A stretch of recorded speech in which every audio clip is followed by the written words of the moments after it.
So, by definition of norm on L power p space, which can be defined as f dot g belongs to L power 1 space.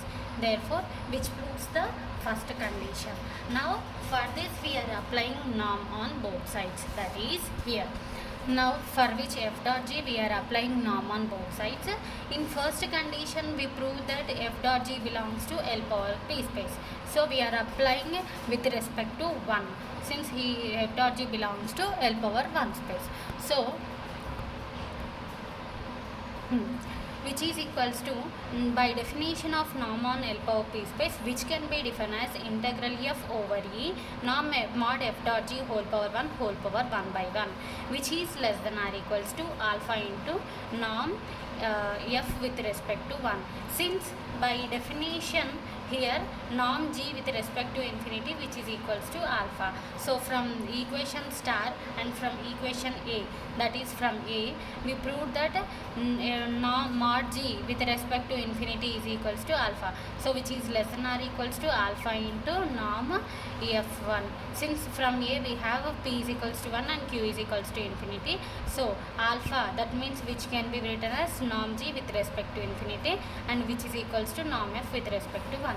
Therefore, norm f dot g over 1, which is less than or equals to norm f into 1 into norm g with respect to infinity. Now, we prove the Holder's inequality theorem in case 2. In first case, we are supposing p is equals to 1 and q is equals to infinity. We proved the two condition. Now, in case 2, we are supposing that p is lies between 1 and infinity and q is lies between 1 and infinity. Then we have to prove the two conditions. So and also by hypothesis we have f belongs to L power p space and g belongs to L power q space. Therefore, from first case we proved that integral over e mod f whole power p, which is finite. Similarly, g belongs to q power space, which is also finite. Now we are assuming that, let us assume that norm f with respect to p is equals to 1 and norm g with respect to q is equals to 1.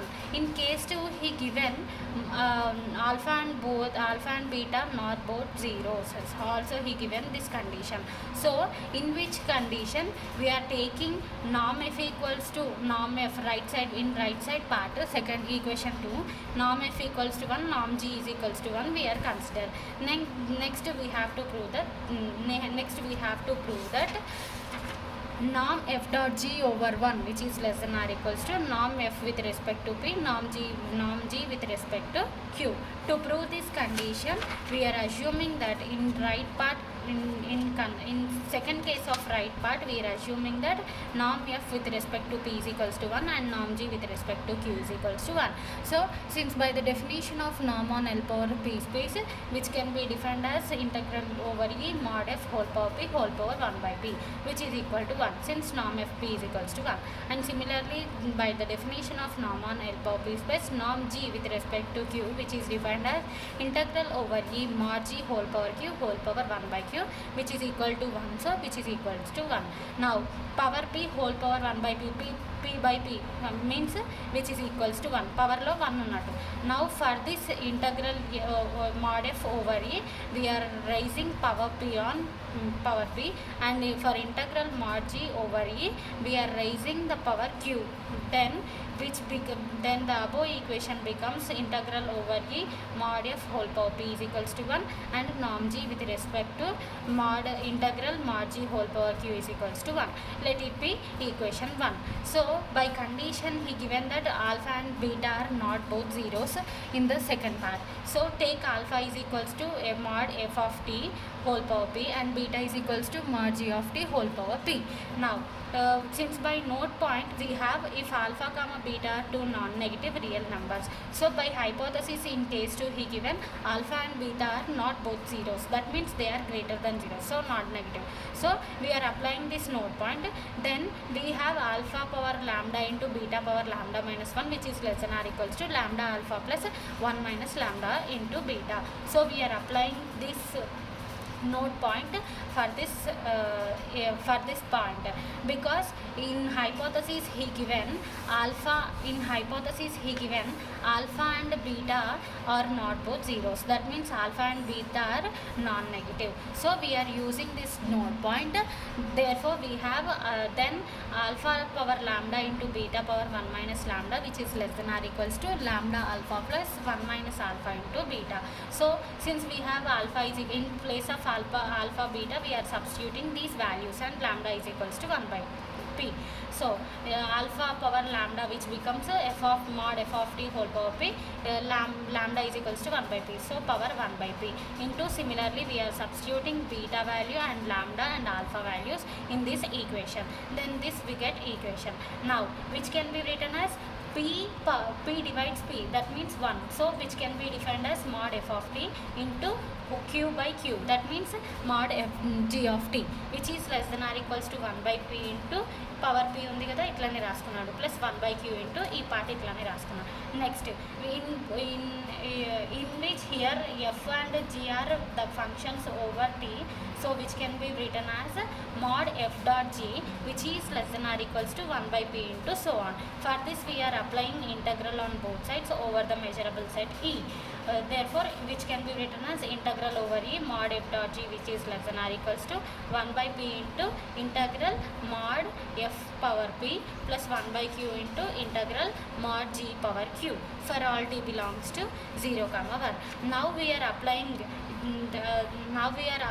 the limits 0 to 1, that means 0 to 1, here 0 to 1.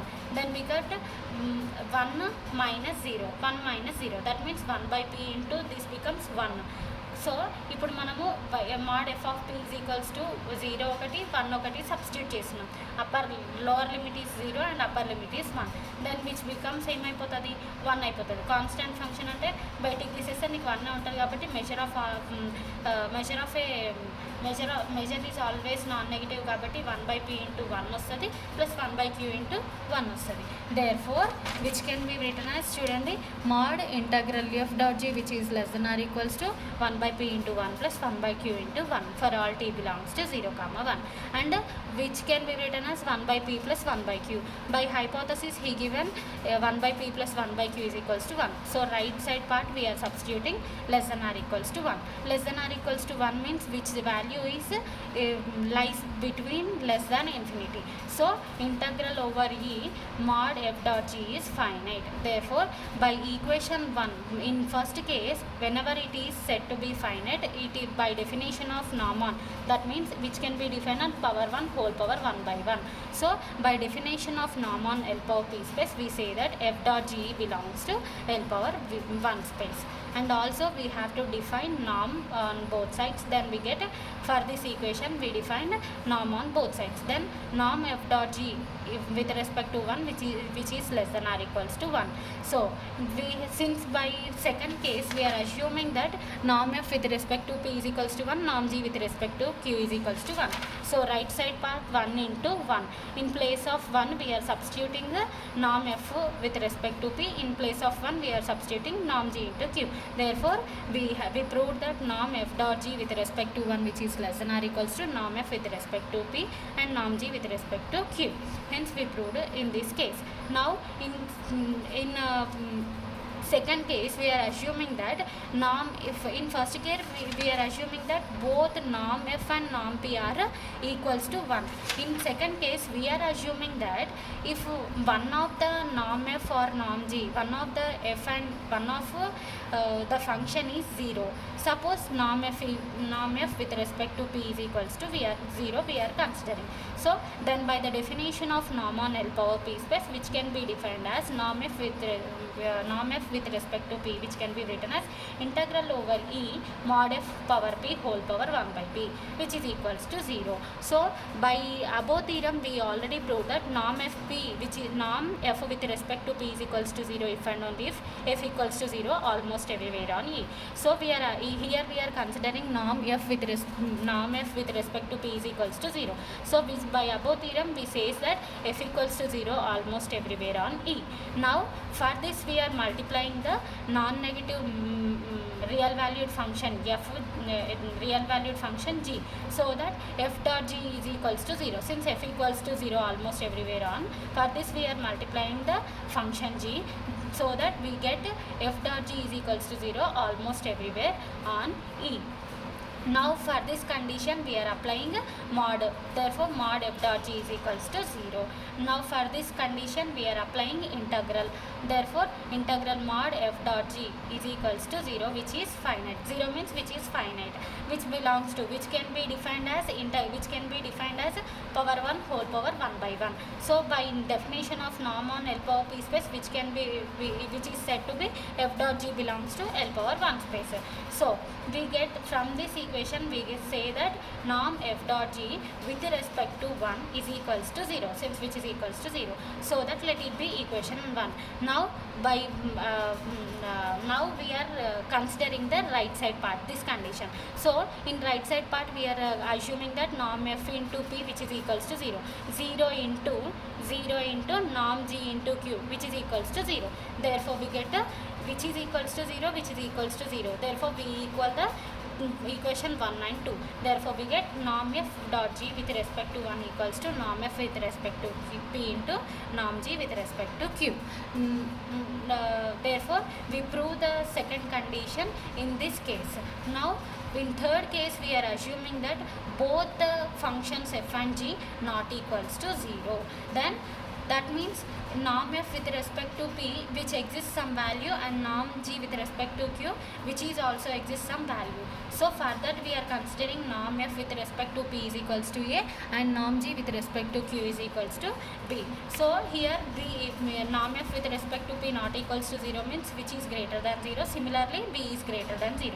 For this we are considering capital F is equals to small f by a and g is equals to small g by b, where then f belongs to, capital F belongs to L power p space, because small f belongs to L power p space and a is equals to norm f with respect to p, kabatti capital F is belongs to L power p space. Similarly g belongs to L power q space. Now we are applying for this f and g functions, we are applying norm where f is belongs to L power p space kabatti we are applying norm with respect to p, where g belongs to L power q space kabatti we are applying norm with respect to q space. Then we get norm f with respect to p is equals to f by a with respect to p, and g by norm g with respect to q is equals to norm g by b with respect to q. So ఇప్పుడు మనం ఏం చేస్తున్నాం, నామ్ ని రెండింటికి separate చేస్తున్నాం, wear a is constant, b is constant, some real numbers save over. So we are considering norm f with respect to p is equals to a, no? So we in place of norm f with respect to p we are substituting a, in place of norm g with respect to q we are substituting b, so that a by a is equals to 1, b by b is equals to 1. So we get norm f with respect to p is equals to 1 and norm g is equals to 1. So which implies we already by equation a we have norm f dot g which is less than or equals to norm f with respect to p and norm g with respect to q, which is already proved. In this condition we are substituting norm capital F and norm capital G. So norm capital F into G over 1 which is less than or equals to, in place of small f we are substituting capital F. So norm capital F with respect to P and norm capital G with respect to Q. So we get a norm with respect to P which is equals to 1 and norm G with respect to Q is equals to 1. So in place of these two conditions we are substituting 1 into 1 and we are assuming f is equals to f by a. So f by a, g is equals to g by b. So we are substituting g by b which is equals to 1.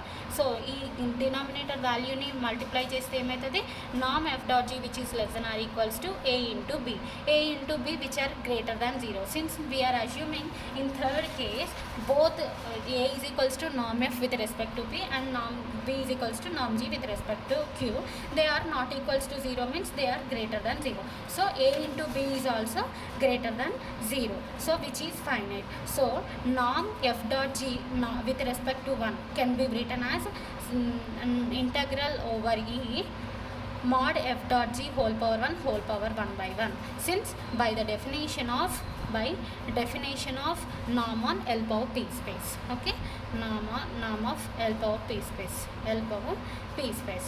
So which is finite means then we say that f dot g belongs to L power 1 space. Therefore which implies norm f dot g over 1 which is less than or equals to norm f with respect to p and norm g with respect to q.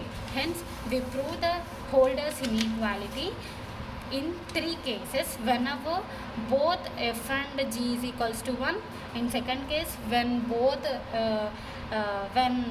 f and g not equals to 0, in third condition we prove that if norm p is equals to 0 and norm g is greater than 0. So in all the cases we prove that norm f dot g over 1 which is less than or equals to norm f with respect to p and into norm g with respect to q. Therefore hence we prove the Holder's inequality.